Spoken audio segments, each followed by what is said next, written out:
Hello students, जैसा कि हम लोग देख रहे हैं प्रीवियस वीडियो में कॉलिगेटिव प्रॉपर्टीज़ हमने डिप्रेशन एंड फ्रीजिंग पॉइंट ख़त्म किया हुआ है।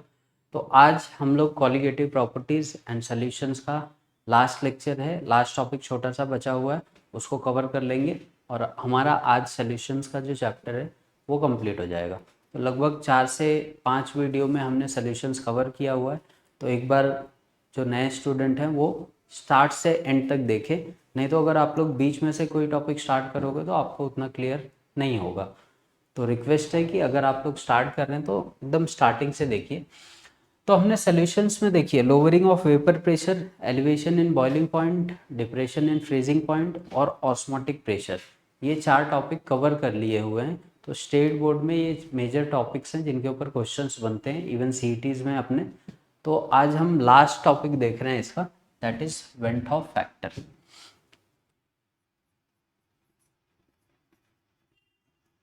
वेंट ऑफ फैक्टर,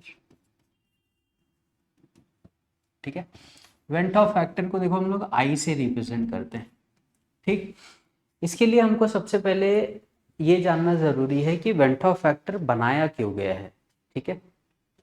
तो चलिए देखते हैं वेंट ऑफ फैक्टर का रीजन क्या है बनने का, और इसके आने के बाद एक्चुअल में कॉलिगेटिव प्रॉपर्टीज में क्या क्या चेंजेस होने लग गए, ठीक है। वेंट ऑफ फैक्टर बहुत इंपॉर्टेंट चीज़ है। जनरली हमने क्या देखा कि अगर हम लोग सॉल्यूशंस की प्रॉपर्टी देखते हैं तो सबसे पहले हमने देखा lowering of vapour pressure,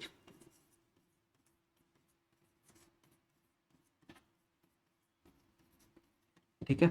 next हमने देखा elevation in boiling point,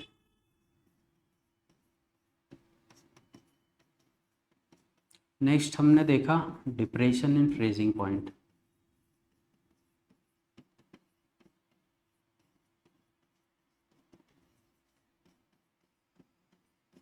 next हमने देखा ऑस्मोटिक प्रेशर,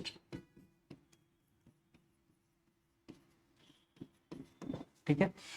ये 4 प्रॉपर्टीज सॉल्यूशंस के लिए बनाई गई। लोअरिंग ऑफ वेपर प्रेशर को जनरली डेल्टा पी से रिप्रेजेंट कर देते हैं, elevation in boiling point delta T B, ठीक है। ये क्या हो गया डेल्टा टी एफ, और लास्ट हमारे पास क्या आ जाता है पाई। इसके हमने फॉर्मूले भी निकाले कि ये डायरेक्टली प्रोपोर्शनल है के बी इंटू मोलैलिटी के, ये डायरेक्टली प्रोपोर्शनल है के एफ इंटू मोलैलिटी के, और ये डायरेक्टली प्रोपोर्शनल है पाई इज इक्वल टू हमारे पास मिल जाता है कॉन्सेंट्रेशन आर टी, ठीक है, राइट। तो अब देखो सोल्यूशन की ये 4 प्रॉपर्टी बनाई गई, ठीक। सब कुछ अच्छा चल रहा था, मज़ा आ रहा था लोगों को कि नई प्रॉपर्टीज पढ़ रहे थे। बट किसी ने नोटिस किया कि ये जो प्रॉपर्टीज बनाई गई हैं ये नॉन इलेक्ट्रोलाइट्स के लिए हैं,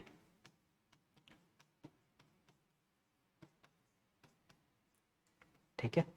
अब नॉन इलेक्ट्रोलाइट चीज़ें होती क्या हैं? नॉन इलेक्ट्रोलाइट ऐसी चीज़ें होती हैं जिनको अगर मैं किसी सॉल्वेंट में डिसॉल्व कर दूँ ना तो वो ब्रेक नहीं होती हैं। जैसे अभी तक तुमने नोटिस किया होगा कि हमने जितने न्यूमेरिकल्स वगैरह पढ़े सारे ग्लूकोज, फ्रुक्टोज, लैक्टोज, सुक्रोज ये सभी पढ़ रहे थे। तो इनकी प्रॉपर्टी होती है ये लोग डिसोसिएट नहीं कर सकते। या जनरली तुम ऐसा देख लो कि वाटर है, ठीक है, उसमें अगर मैं सॉल्ट डाल दूं तो वो कंडक्टिविटी को बढ़ा देता है, लेकिन अगर उसी में हम लोग शुगर डाल दें तो वो उसकी कंडक्टिविटी को कम कर देता है। रीज़न है डिसोसिएशन। शुगर, ग्लूकोज डिसोसिएट नहीं करते हैं, जबकि हमारा जो सॉल्ट होता है वो बहुत स्ट्रॉन्ग ईजिली क्या करता है, डिसोसिएट करता है। तो ऐसी चीज़ें जो टूट जाती हैं सॉल्वेंट में जाने के बाद उनको हम लोग इलेक्ट्रोलाइट्स बोलते हैं, या जो फास्ट डिसोसिएशन दे रहे हैं वो स्ट्रॉन्ग इलेक्ट्रोलाइट है, जो बहुत वीक देते हैं उनको हम लोग वीक इलेक्ट्रोलाइट। तो जो भी हमने पढ़ा है अभी तक, ग्लूकोज हो गया हमारे पास, सुक्रोज हो गया, या इवन कैम्फर वगैरह के हमने एग्जाम्पल देखे थे, या फिर हमने केन शुगर के एग्जाम्पल देखे थे, ठीक है। ये सारी चीज़ें क्या होती हैं, नॉन इलेक्ट्रोलाइट होती हैं।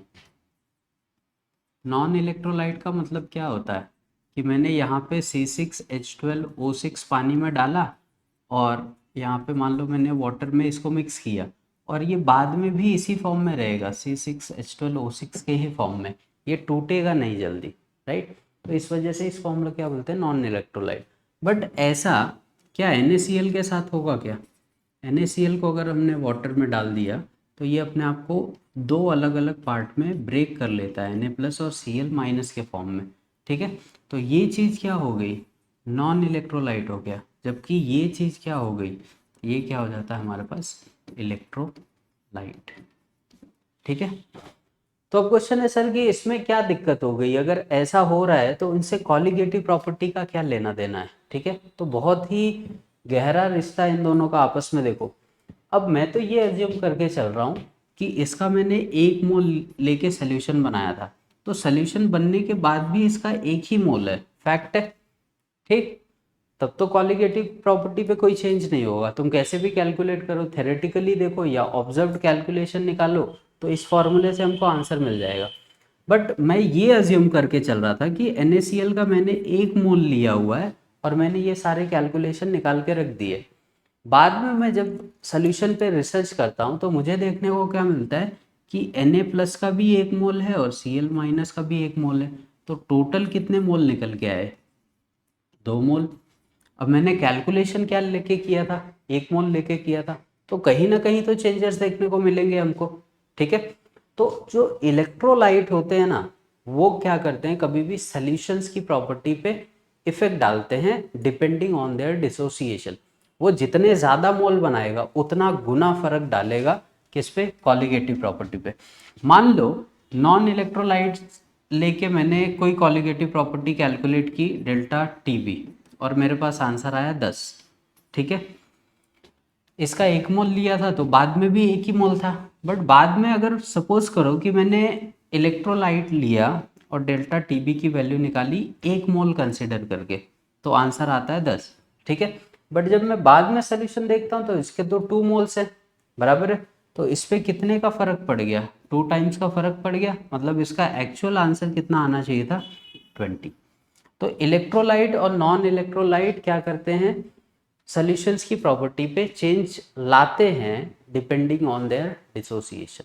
तो ये चीज़ हमको बाद में पता चली और ये चीज़ हमको बताया किसने, वेंट ऑफ ने बताया। इस वजह से इस फैक्टर को हम लोग क्या बोलते हैं, वेंट ऑफ फैक्टर। ठीक है, तो जनरली एक वर्ड में तुम ऐसे बोल सकते हो कि वेंट ऑफ फैक्टर जो बनाया गया है वो इलेक्ट्रोलाइट्स के लिए बनाया गया है। नॉन इलेक्ट्रोलाइट तो हम लोग ऐसी मनमानी जैसे सॉल्व कर रहे थे वैसे तुम अभी भी सॉल्व कर सकते हो, बट अगर अपने पास इलेक्ट्रोलाइट आ जाएंगे तो हमको वेंट ऑफ फैक्टर यूज़ करना पड़ेगा। ठीक है, नहीं तो जो भी तुम आंसर निकालोगे वो गलत हो जाएगा। तो वेंट ऑफ फैक्टर के लिए अपने को पढ़ना क्या है सबसे पहले, तो सबसे पहले आता है डिसोसिएशन। डिसोसिएशन बोलो इसी को, या फिर इसी को हम लोग क्या बोलते हैं, degree of dissociation. Degree of dissociation को हम लोग लिखते हैं अल्फा। ठीक है, तो डिग्री ऑफ डिसोसिएशन होता क्या है, या अगर हमको कभी बोल दे परसेंटेज डिसोसिएशन, तो जो भी तुमने अल्फा निकाला होगा इनटू उससे क्या कर दो, 100 कर दो। एक तो ये फॉर्मूला मिल जाता है हमको degree of dissociation, percentage dissociation का। डिग्री ऑफ डिसोसिएशन में क्या लिखना है, dissociated moles upon total mole. Right, ये हमारा फॉर्मूला होता है डिग्री ऑफ डिसोसिएशन का, कि मैं 10 मोल तो लेके चल रहा हूँ, सोल्यूशन बना रहा हूँ, कि तो क्या 10 के 10 मोल डिसोसिएट हो रहे हैं या कम हो रहे हैं, वो भी हमको चीज़ें पता होनी चाहिए। राइट, तो कंप्लीट डिसोसिएशन, कोई भी अर्थ पे कोई भी सब्सटेंस ऐसा नहीं है जो 100% डिसोसिएशन शो करता है। इवन तुम जब NaCl को पानी में डालते हो तो वो 100% कभी भी डिसोसिएट नहीं होगा। राइट, उसमें से उसका कुछ पार्ट ही डिसोसिएट होगा। बहुत स्ट्रॉन्ग इलेक्ट्रोलाइट भी होगा तो उसका खाली 99% पकड़ के चलो वो डिसोसिएट करेगा, फिर भी 1% क्या होगा, सोल्यूशन में बचा होगा। ठीक है, तो बोलने का ये मतलब है हमेशा डिसोसिएशन पूरी तरह नहीं होता है, और नॉन इलेक्ट्रोलाइट तो डिसोसिएशन करते ही नहीं है, उनसे अपना लेना देना ही नहीं है। ठीक है, तो वेंट ऑफ फैक्टर क्या है, उसको हम लोग आई से रिप्रेजेंट करते हैं और इसका सिंपल सा फॉर्मूला होता है observed colligative property upon theoretical।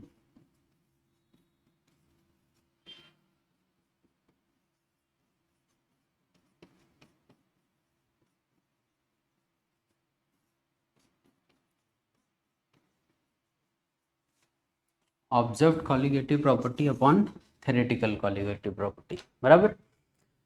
तो कितना गुना चेंज आ रहा है, मैंने क्या बोला, वो डिसाइड करेगा उसका डिसोसिएशन कि कितना गुना उसमें चेंज करना है। तो अगर तुमको वेंट ऑफ फैक्टर निकला हुआ मिल रहा है, आई तुमने निकाला हुआ है, तो आई का फॉर्मूला क्या मिल जाता है, observed colligative property upon theoretical.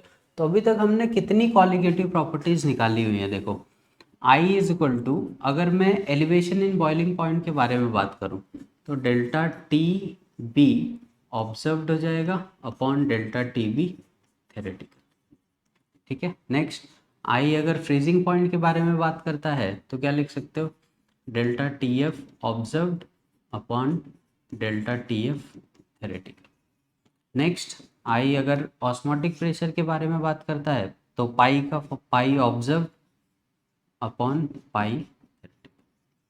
एक तो ये हमको फॉर्मूले मिल जाते हैं, मतलब जैसे ही इलेक्ट्रोलाइट एंटर करेगा तुम्हारा फॉर्मूले क्या हो जाएंगे, ऐसे बदल जाएंगे, ठीक है। तो जो न्यू कॉलिगेटिव प्रॉपर्टीज हैं for electrolyte, right, for electrolyte, the new colligative property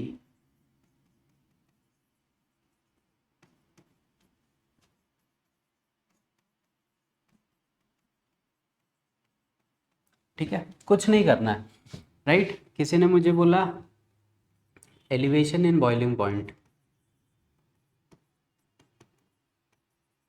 boiling point का फॉर्मूला लिखो, तो पहले मैं क्या लिखता था, delta T B is equal to क्या, के एफ इंटू एम, ठीक है। अब इलेक्ट्रोलाइट है तो इसमें वेंट ऑफ फैक्टर का मल्टीप्लाई भी करना पड़ेगा तुमको, आई से मल्टीप्लाई करना पड़ेगा। अब आई निकलता कैसे है, जैसे नॉन इलेक्ट्रोलाइट है, ए ग्लूकोज ले लेते हैं, C6H12O6, राइट, C6H12O6, ये डिसोसिएट नहीं कर रहा है।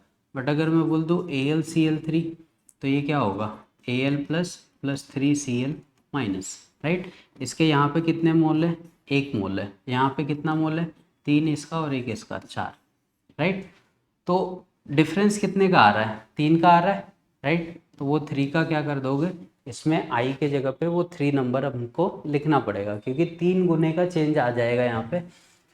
डिप्रेशन इन फ्रीजिंग पॉइंट बोल रहा है तो डेल्टा टी एफ था हमारे पास फॉर्मूला, के एफ इंटू एम। खाली इलेक्ट्रोलाइट के लिए बोल रहा है तो मोल्स निकाल के आई से अपने को मल्टीप्लाई करना पड़ेगा। Next, pi is equal to क्या था, C R T, again electrolyte है तो आई से क्या कर दो, सिंपल सा मल्टीप्लाई। मतलब जब नॉन इलेक्ट्रोलाइट थे तब तक तो चीज़ें ठीक थी, बट जैसे ही इलेक्ट्रोलाइट आए, जैसे ही उनका डिग्री ऑफ डिसोसिएशन बना, चीज़ें क्या हो गई, वेंट ऑफ फैक्टर के अकॉर्डिंग बदलने लग गई। इनडायरेक्टली वेंट ऑफ फैक्टर सिर्फ किसके लिए बनाया गया है, इलेक्ट्रोलिटिक सोल्यूशन के लिए बनाया गया है, जो डिसोसिएट करते हैं सोल्यूशन में जाने के बाद। क्लियर हुए, तो थोड़े बहुत फॉर्मूले चेंज हो जाएंगे। अच्छी बात यह है कि जो सोल्यूशन की प्रॉपर्टीज़ है वो जनरली नॉन इलेक्ट्रोलाइट में डील करती है, तो इसकी बहुत ज़्यादा ज़रूरत हमको नहीं पड़ने वाली है, ठीक है। बट कभी कभार क्वेश्चन आ सकते हैं तो उसके लिए हमको प्रिपेयर रहना पड़ेगा। नेक्स्ट, अब देखो वेंट ऑफ फैक्टर और डिग्री ऑफ डिसोसिएशन। एक क्वेश्चन ये आता है हमको, relation between went Hoff factor and degree of dissociation.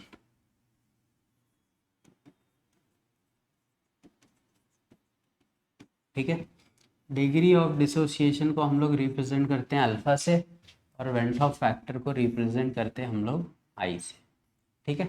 तो इन दोनों में आपस में रिलेशन क्या है, देखो सिंपल सा, अगर एक एग्जांपल लिया जाए तो पहली बात तो ये ध्यान में रखो, अगर कोई बोलता है वेंट ऑफ फैक्टर क्या है तो सिंपल सा क्वेश्चन निकल के आता है, आंसर अपने पास observed colligative properties upon theoretical colligative properties. Next example में देखो, सपोज करो मेरे पास कोई सब्सटेंस है AN, कुछ टाइम के बाद ये चेंज हो जाता है Na में, ठीक। पहले इसका कुछ कम मोल था, अब मोल्स क्या हो गए, बढ़ गए। तो क्या करोगे, इनिशियली अगर हम लोग देखें इसको तो हम लोग क्या कंसिडर करके चल रहे हैं, इसका 1 मोल था और इसका 0, बट फाइनली अगर मैं देखूं तो फाइनली क्या हो जाएगा, इसके 1 मोल में से अल्फा पार्ट क्या हो चुका होगा, डिसोसिएट हो चुका होगा। 1 मोल में से अल्फा डिसोसिएट हुआ होगा और इसका कितना बना होगा, एन अल्फा पार्ट बन गया होगा।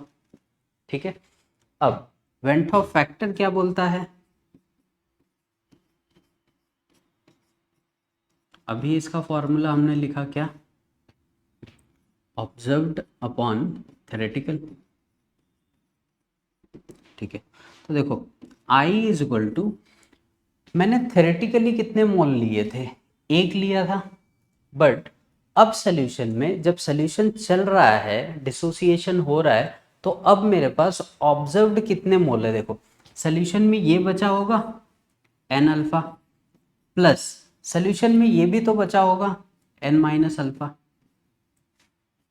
समझ में आया, ऑब्जर्व जब मैंने किया सॉल्यूशन पे, जब मैंने रिसर्च की तो मुझे पता चला कि ये भी मोल्स हैं इसमें और ये मोल्स भी बचा है, क्योंकि स्टार्टिंग में मैंने बोला कि ये चीज़ कभी भी ख़त्म नहीं होती है, कंप्लीट डिसोसिएशन किसी चीज़ का नहीं होता। तो ये दोनों बचे, जबकि थ्योरेटिकली मेरे पास क्या था, 1 था।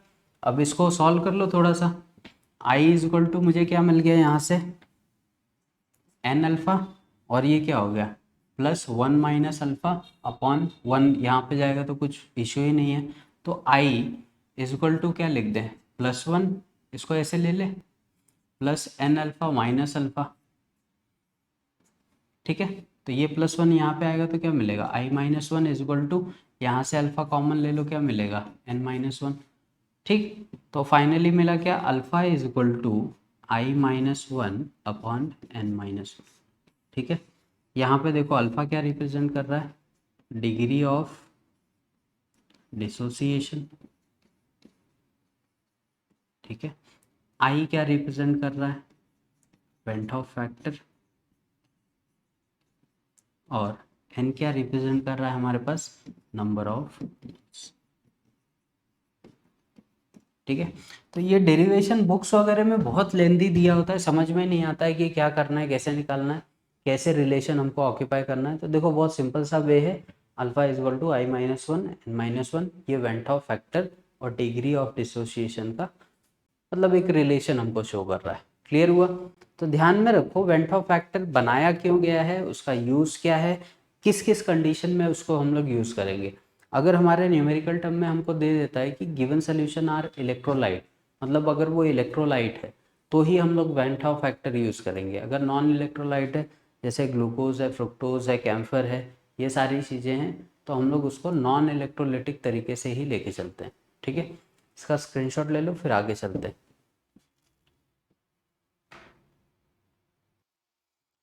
ठीक है, वेंट ऑफ फैक्टर और कॉलिगेटिव प्रॉपर्टी में देखो रिलेशन अगर न्यूमेरिकल्स आएंगे तो कैसे आएंगे। तो सबसे पहले देखो उसने क्या बोला हुआ है कि KCl है।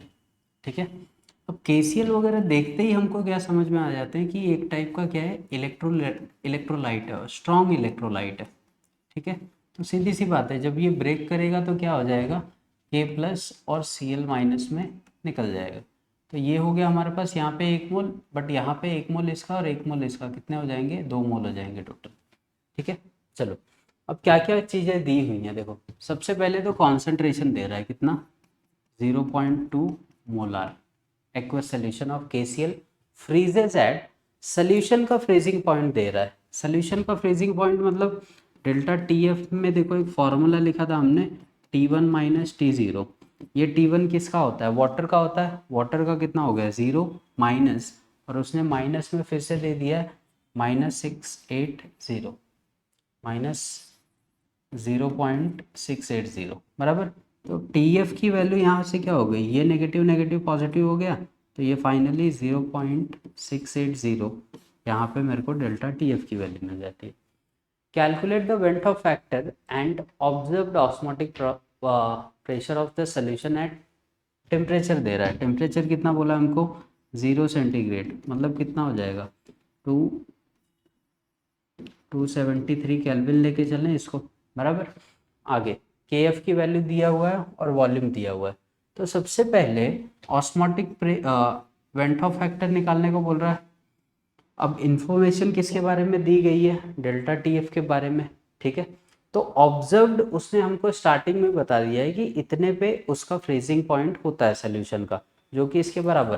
तो I इज इक्वल टू हमने क्या लिखा था, ऑब्जर्व्ड अपॉन थेरेटिकल। तो ये थेरेटिकल वाला तो हमको निकालना पड़ेगा। तो सबसे पहले डेल्टा टी एफ थेरेटिकल अगर हम लोग निकाल लें तो क्या फार्मूला मिल जाता है हमको डेल्टा टी एफ का, के एफ इंटू क्या एम मिल जाता है। और के एफ कितना दिया है 1.86 इंटू एम कितना दिया हो हमको, कॉन्सेंट्रेशन है कितना 0.2।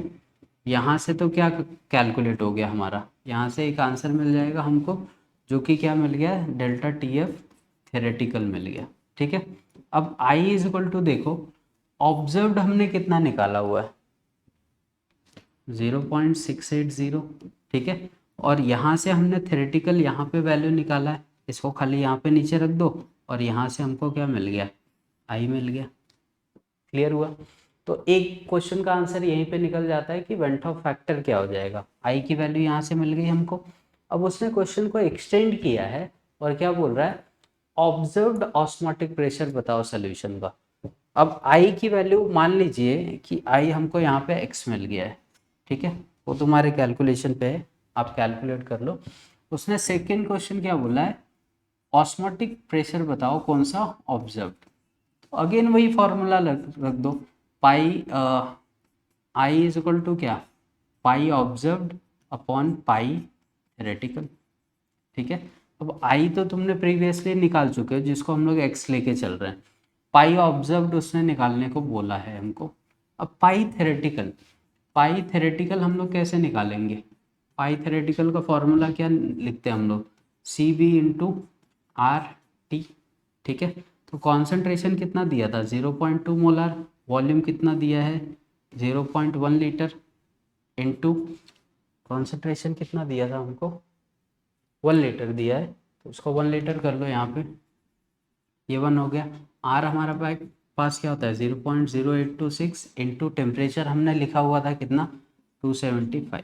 ठीक है, अब सिंपल सा इसको सॉल्व कर लो, यहाँ से हमको क्या मिल जाएगा पाई थेरेटिकल, सपोज करो ये वैल्यू सॉल्व करने के बाद वाई मिल जाती है। तो करना क्या है एक्स हमने पहले ही निकाला हुआ है, पाई ऑब्जर्व्ड हमको कैलकुलेट करना और पाई थेरेटिकल मैंने यहाँ से वाई निकाला बराबर।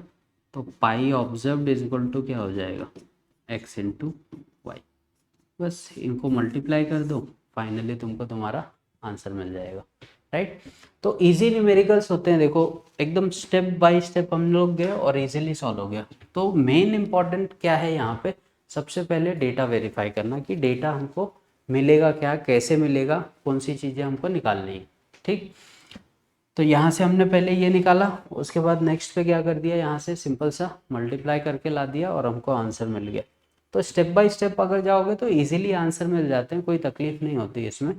तो यहाँ पे हमारा सॉल्यूशंस एंड कॉलिगेटिव प्रॉपर्टी जो हम लोग पढ़ रहे थे went Hoff factor last topic था इस चैप्टर का, जो हमने यहाँ पे कंप्लीट कर लिया हुआ है। नेक्स्ट अभी हम लोग दूसरे चैप्टर्स की ओर चलेंगे। यहाँ पे हमने सारे क्वेश्चंस वगैरह भी मैंने देखो हर एक स्टेप्स पे जितने भी हमारे पास कॉन्सेप्ट आए उस पर हम लोग एक एक दो दो न्यूमेरिकल लेके चल रहे थे और यहाँ तक हमारा पूरा चैप्टर ख़त्म होता है। तो नेक्स्ट हम लोग आयनिक इक्विलिब्रियम स्टार्ट करेंगे नेक्स्ट टॉपिक से। तो फिजिकल के सारे चैप्टर कवर कर लेंगे, उसके बाद ऑर्गेनिक और इनऑर्गेनिक की तरफ चलेंगे। तो यहाँ पे हमारा ये चैप्टर ख़त्म होता है। तो तब तक के लिए थैंक यू, वीडियोस देखते रहिए और कुछ डाउट वगैरह आता है तो कमेंट करिए, वहाँ पे नेक्स्ट वीडियो में हम लोग डाउट को कवर करेंगे, प्लस जो भी कॉन्सेप्ट होते हैं इनके जो थेरेटिकल डेटा हैं वो आपको वीडियो लिंक पे मिल जाएंगे। तो कॉपी कर लीजिए इसको, नेक्स्ट टाइम मिलते हैं विथ न्यू डिफरेंट चैप्टर। ठीक है, यहाँ पे हमारा सॉल्यूशंस का जो कॉन्सेप्ट है पूरा ख़त्म होता है, सारे ये हमने कवर कर लिए हैं यहाँ तक। ठीक।